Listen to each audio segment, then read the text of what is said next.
And I like to close this interview segment with Susan.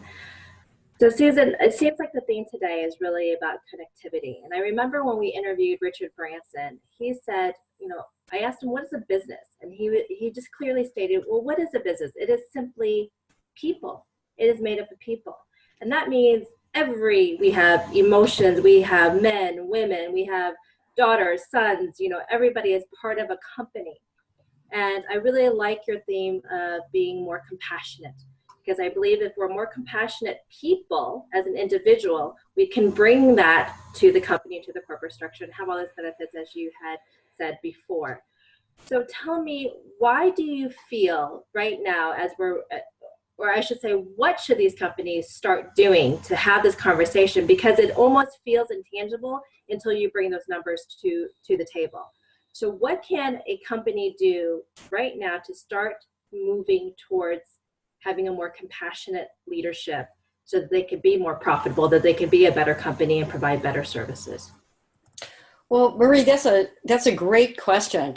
And a lot of the companies that are merging today are very focused on being mission driven. And mission driven creates a different kind of culture. It creates a culture where people sort of get behind a vision or a cause that they really care about.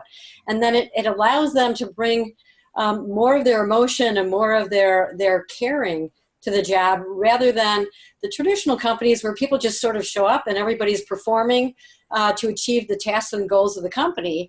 And for the most part, at these more traditional companies, people kind of leave their emotions at the door, and they show up as worker bees to get work done and just make sure that they get everything done they need to by the end of the day, and they check things off. What companies can do today right now is being more deliberate on the culture that they create. And it can be everything from what the mission and the driving values, core values of the company are, to how people behave on a day-to-day basis. And even bring things into it that are fun, having Friday afternoons, having a casual party in the office, or having lunches out. I know one company that every so often they'll say about 1 o'clock, this is a company in California, whoever gets to the beach first wins an award. And so they put their work down and run out the door. So you can create fun activities like that where people start to engage as human beings rather than being all about just getting work done. Well, thank you all so much for being here today and really helping us to live our best professional and personal life in all areas. So thank you so much. Over to you, Ray.